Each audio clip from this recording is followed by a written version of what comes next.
প্রিয় দর্শক আসসালামু আলাইকুম। দর্শক আপনাদের প্রীতীয় শুভেচ্ছা জানিয়ে শুরু করছি নতুন একটি ভিডিও।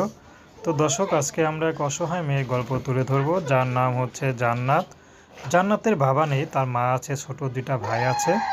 তো অভাবে সংসার, জান্নাতের বিয়ে হচ্ছে না। জান্নাত দেখতে মাশাআল্লাহ খুব সুন্দরী, কিন্তু সুন্দর হলে কি হবে, অনেকেই পছন্দ করে, কিন্তু যখন যৌতুক চায় তখন তার মা তা আর দিতে পারে না।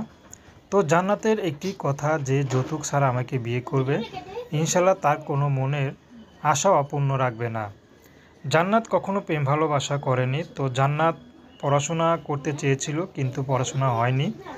তো তার স্বপ্ন আছে তার ছোট ভাইকে মাদ্রাসায় পড়াশোনা করাবে, কারণ জান্নাত ৫ ওয়াক্ত নামাজ পড়ে সবসময়।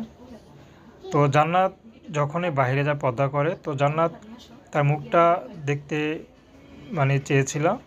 তো বলল যে আমি মুখ দেখাই না, তো যে আমার জীবনের দায়িত্ব নেবে তাকে দেখানোর ব্যবস্থা করে দিব।